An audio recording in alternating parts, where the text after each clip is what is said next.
And our gospel passage for this day comes from Luke's gospel, this 7th chapter, verses 11 through 17. And we find that Christ is going to a town called Nain. As he was going through it, he sees a funeral procession, and a widow is in deep mourning, for her son has died. And for her, that means that she had no way of caring for herself. So it was not only the absolute profound sorrow and loss and heartbreak for losing her son, but the added dimension is now her life essentially was over. She had no way of caring for herself. And Christ sees this. And he is more than sympathetic. He is empathetic. Because he understands what is about to happen to his mother. Her pain, because he knows she too will be alone without her son. And so he stops the funeral and raises the boy from the dead and returns him to his mother.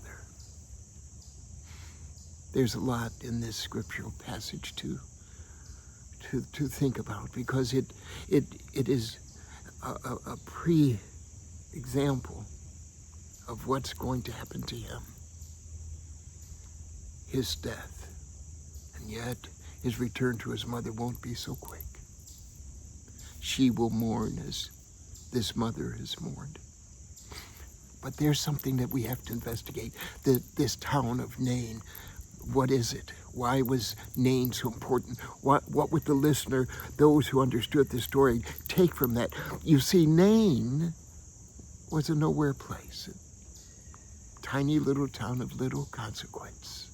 A widow we didn't know, who didn't even reach out to him. He chooses that place, that time, that person, that woman to heal. That kind of nowhere place, unexpected jubilation, unexpected miracles, unknown kinds of issues, because she didn't even know who he was. In this extraordinary time, in this place, he chose to heal. And what does that mean for you and I? All too often I hear people say, my concerns, my worries, my pain, my sorrow is so small compared to the whole world. What Christ is saying to us, there's nothing too little, no one too small, no concern too little, that he will not be concerned about it.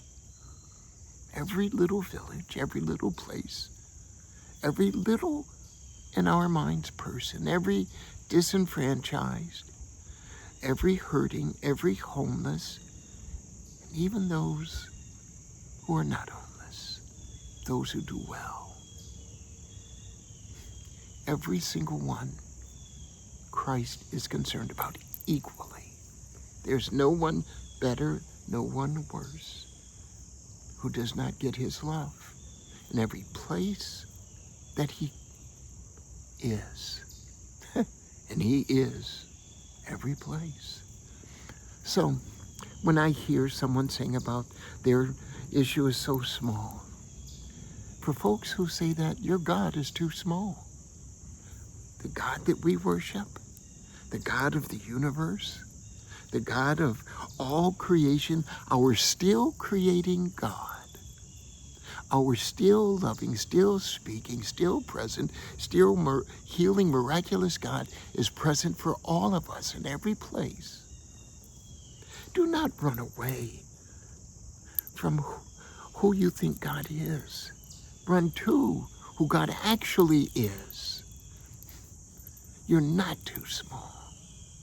Your worries are not too little. Your concerns are not minute.